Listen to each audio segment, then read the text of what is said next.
Good morning everyone. Here we are going to complete class 6 history NCERT in Hindi or in a very short period of time.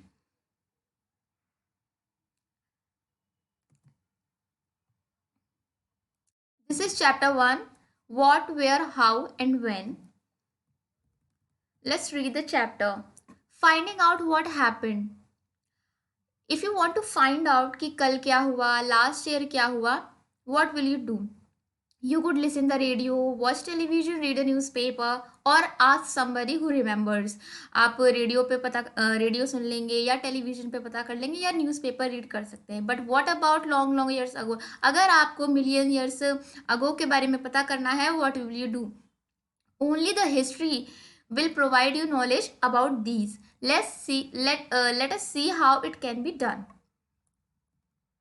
What can be know about the past? आप past से क्या जान सकते हैं, क्या समझ सकते हैं? Let us there are several things we can find out. यहाँ पे बहुत सारी चीज़ें हैं जो कि हम समझ सकते हैं, जान सकते हैं. Like what people ate, what kind of clothes they wore, what the houses in which they lived. We can also find out about the lives of hunters, herders, farmer, rulers, merchant, priest, craftsperson, etc. आप उनकी lives के बारे में जान सकते हैं कि farmers की लाइफ कैसी हुआ करती थी इन द पास्ट. और वहाँ पे पास्ट के समय साइंटिस्ट की लाइफ कैसी हुआ करती थी, म्यूजिशियंस की लाइफ कैसी हुआ करती थी, बच्चे कौन सा गेम खेलते थे, कौन से टाइप के प्ले वो लोग खेलते थे या कौन से टाइप के सॉन्ग वो सुनते थे. Where did people live in the past? लोग कहाँ रहते थे? People have live along the banks of the river for the several thousands of years. लोग हजारों सालों से नदियों के किनारे रहा करते थे. Some of the earliest people who live here were skilled gatherer. जो जो लोग नदियों के किनारे किनारे रहा करते थे वो स्किल्ड गैदरर थे. Skilled gatherer means the one who gathered their food. They collect their food their own. They knew about the vast wealth of plants in the surrounding forest. वो जंगलों के बारे में उन्हें अच्छी खासी नॉलेज हुआ करती थी. Because they collect their roots, fruits and other products for their own use. That is the reason why they have knowledge about the forest. They also hunted animals. वो एनिमल्स को भी हंट किया करते थे. Now find the Suleiman and Kirthar hills to the northwest. This here is the Suleiman hills and here is the Kirthar hills. Some of the area where women and men first began to grow crops such as wheat, barley about 8,000 years ago. 8,000 years ago पहले कुछ women's और mains ने first crops grow किया था. वो crops wheat और barley थे. Are located here. यहाँ पर उन्हें लोकेट किया जाता है, मतलब यहाँ पर उन्होंने ग्रो किया था. People also began rearing animals like sheep, goat, cattles and live in a villages. लोगों ने एनिमल्स को रेयर करना स्टार्ट किया जैसे कि शीप, गोट, कैटल्स और many more. Locate the Garo hills in the northeast and the Vindhyas in the center. This is the place Vindhyas and this is the place where Garo hills located. You have to remember these places because आगे चल के in further chapter they only give the name Garo hills. They will not tell you about it is placed in the northeast. These were some of the other areas where यहाँ पर और कई areas ऐसे हैं जहाँ पर agriculture develop हुआ था. जैसे कि the place where rice was first grown are in the north of the Vindhyas. Vindhyas के नॉर्थ में सबसे पहले चावल उगाया गया था. Trace the river Indus and its tributaries and the smaller river that flow into the larger river. हमें trace करने के लिए कह रहे हैं इंडस रिवर और उसकी tributaries. About 4700 years ago, some of the earliest cities flourished on the bank of these rivers. Later, about 25 years ago, cities developed on the banks of the Ganga and its tributaries along its sea coast. कहने का मतलब ये है कि जब सबसे पहले ये अर्लिएस्ट सिटीज़ जो फ्लरिश हुई थी वो इंडस के और उसकी ट्रिब्यूटरीज के आसपास फ्लरिश हुई थी. आफ्टर 25 years ago गंगा के किनारे सिटीज़ फ्लरिश होना स्टार्ट हुई थी. Locate the Ganga and its tributary called Sun. In ancient time, the area along these river to the south of the Ganga was known as Magda. जितना भी area Ganga के south में था उसे मगधा के नाम से जाना जाता था उस टाइम पे. और लेटर ये बहुत ही लार्ज किंगडम बना. Kingdoms were set up in other parts as well. Kingdoms दूसरे पार्ट्स में भी बने थे बट मगधा वॉज वन और very known empire. Throughout people travel from one part of the subcontinent to another, लोग एक जगह से दूसरी जगह ट्रेवल करते थे. The hills, high mountains including Himalayas, desert, river, seas made journey dangerous at the time. उस समय पे हिल्स, माउंटेन्स और हिमालयाज, डेजर्ट, ये सब जर्नी को बहुत हार्ड बना देती थी, but not impossible. So mens and womens move in a search of livelihood. कई मैन और वुमेन लिवलीहुड की सर्च में एक जगह से दूसरी जगह ट्रेवल करते थे. और many people travel because of the flood and drought. कई लोग नेचुरल डिजास्टर की वजह से ट्रेवल करते थे. Sometimes man march in armies conquer other land. Sometimes ऐसा होता था कि कुछ मैन वो आर्मीज के ग्रुप में मार्च करते थे और दूसरों के लैंड पर कब्जा कर लिया करते थे. And some merchants travel with caravans carrying their valuable goods. कुछ मर्चेंट्स भी हुआ करते थे जो कि गुड्स को लेकर ट्रैवल करते थे एक प्लेस से दूसरी प्लेस पर. And other religious teacher walk from the village to village, town to town, stopping to offer instruction. कई रिलीजियस टीचर्स भी वहाँ ट्रैवल किया करते थे अपने इंस्ट्रक्शंस को ऑफर करने के लिए. और कई ट्रैवलर भी हुआ करते थे in the spirit of adventure, जो कि एडवेंचर के स्पिरिट में ट्रैवल किया करते थे. Why do people travel nowadays? You have to think कि why do people travel nowadays, आजकल के ज़माने में लोग क्यों ट्रेवल करते हैं. Look at the map first once more. Hills, mountains, seas from the natural frontiers of the subcontinent. While it was difficult to cross these frontiers, those who wanted to couldn't and did the scale the mountain and cross the sea. जो travel करना चाहते थे उन्होंने इस mountains को cross किया और आगे बढ़ते रहे. People from across the frontiers also come to the subcontinent settle है. कई जगह से लोग सब कॉन्टिनेंट में आए और यहाँ सेटल हुए. These movement of people enrich our culture. यही मूवमेंट हमारे कल्चर को बहुत ही ज़्यादा एनरिच करता है. People have share the new waves of carving stone, composing music and even cook food. उन्होंने अलग अलग तरीके के फूड जो बनाते थे उस आइडियाज़ को एक दूसरे के साथ शेयर किया. Names of the land. अब एज वी ऑल नो कि हमारा भारत और हमारी कंट्री भारत और इंडिया के नाम से जानी जाती है, लेकिन ये नाम कैसे पड़े, इंडिया कैसे पड़ा, भारत कैसे पड़ा. The word India comes from the Indus. जो वर्ड इंडिया है it comes from the word Indus. वो इंडस से आया जिसका मतलब है सिंधु संस्कृत में. Let's read. The Iranian and the Greeks who come through the northwest about 25 years ago were familiar with the Indus. जो ईरानियन और ग्रीक्स, जो ईरान में लोग रहते हैं उन्हें ईरानियंस कहते हैं और जो ग्रीक में लोग रहते हैं उन्हें जो ग्रीस में लोग रहते हैं उन्हें ग्रीक्स कहते हैं. तो Iranian and Greeks no about the Indus river. वो 25 ईयर्स को पहले इंडस रिवर से फैमिलियर थे और उसको हिंदूज और इंदोज कहा करते थे. And the land east of the river was called as India. और जो इंडस रिवर के किनारे ईस्ट में जो लैंड था उसे इंडिया कहा करते थे. इसलिए नाम हमारा इंडिया का मतलब हमारी कंट्री का नाम इंडिया पड़ गया. द नेम भारता was use for the group of the people live in the north west. और जो लोग नॉर्थ वेस्ट में रहते थे उन्हें भारता कहा जाता था बिकॉज ये किसी लैंड का नेम नहीं था. ये आप ये याद रखिए. पहले ये ग्रुप ऑफ द पीपल के लिए यूज़ किया जाता था. Who mention in the Rigveda, जिसके बारे में ऋग्वेदा में मेंशन है. ऋग्वेदा हमारे 4 वेदों में से एक वेद है जो कि सबसे पहले कंपोज की गई थी in Sanskrit. Finding out about the past. How we come to know about the past. हमें पास्ट के बारे में कैसे पता चलता है.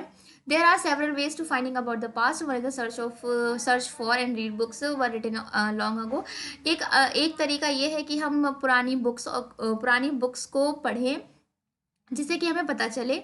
These are called manuscript because they were written by the hand. Manuscript, आपको ये मैन्यूस्क्रिप्ट ये कीवर्ड है, आपको याद रखना है. मैन्यू मीन्स हैंड और दिस इज लैटिन वर्ड. ये एक लैटिन वर्ड है जिसका मतलब है हाथों से लिखी गई scripts. These were usually written on a palm leaf or the specially prepared bark of the tree known as bridge. आप ये ब्रिज की जो लीव्स होती थी उस पर लिखी जाती थी पाम लीफ पर. Okay. Which grows in the Himalaya, जो कि हिमालय में ग्रो होती है. Over the years many manuscript were eaten by insects, some were destroyed. Over the years क्या हुआ कि कई मैन्यूस्क्रिप्ट छोटे छोटे इंसेक्ट्स के द्वारा खा ली गई बिकॉज और सम डिस्ट्रॉय हो गई. But many have survive in the temples and monastery. और बट कई जो मैन्यूस्क्रिप्ट थी वो टेम्पल ऑफ मॉनेस्ट्री में अभी भी सर्वाइव कर रही है। These books deals with all the kinds of subject, ये बुक्स हर तरीके के सब्जेक्ट से डील करती थी, like religious believe, practices, kings, medicine, science etcetera. Beside there were epics, poem, plays. इनके अलावा भी मैन्यूस्क्रिप्ट में कई सारी पोयम्स, एपिक्स और प्लेस रिटन है। Many of these were written in Sanskrit, others were written in Prakritic and in the Tamil language. These manuscript 3 भाषाओं में पाई गई थी, जैसे कि संस्कृत, प्राकृतिक और तमिल लैंग्वेज में। We can also study inscriptions, हम इंस्क्रिप्शन से भी हिस्ट्री के बारे में पता कर सकते हैं। इंस्क्रिप्शंस क्या है? These are written on the relatively hard surface as stone और मेटल, ये हार्ड सरफेस पे लिखी जाने वाली स्क्रिप्ट हैं। Sometimes kings got their order inscribed so the people could see, read and obey them. कई बार जो किंग्स के रूल होते थे वो इन हार्ड सरफेसेस पे लिखे जाते थे ताकि लोग उन्हें पढ़ें और उसे ओबे करें। There are other kinds of inscription as well, where man and women record, where man and women, kings and queens recorded what they did। जैसे कि कई हमें इंस्क्रिप्शंस ऐसे मिले हैं जिसमें हमें राजाओं की जो बैटल्स होती हैं उनकी विक्ट्री के बारे में पता चलता है। There were many other things that were made and use in the past, और यहाँ पे कई और चीज़ें भी थी जो कि पास्ट में यूज़ की जाती थी। Those were study of the objects are called archaeologist. Archaeologist are those who study about the past. Archaeologist वो लोग होते हैं जो इतिहास के बारे में पढ़ते हैं और इन ऑब्जेक्ट्स के बारे में सर्च करते हैं और जितने भी ऑब्जेक्ट मिलते हैं उनके बारे में रीड करते हैं।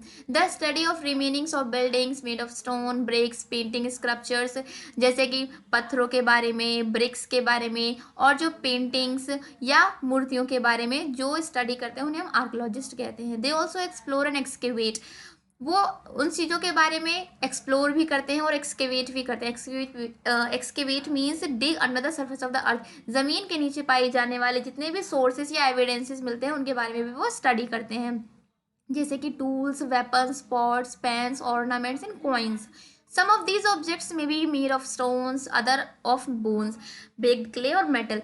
कई ऑब्जेक्ट्स जो हमें की ज़मीन के अंदर से मिले हैं वो स्टोन से बने होते थे, बोन से बने होते थे, कई बेक्ड क्ले से बने होते थे, मतलब मट्टियों को मट्टी से बनी हुई चीज़ों को बेक्ड किया गया हो, और कई चीज़ें मेटल से बनी हुई होती थी। Objects that are made of hard, imperishable substance usually survive for a long time.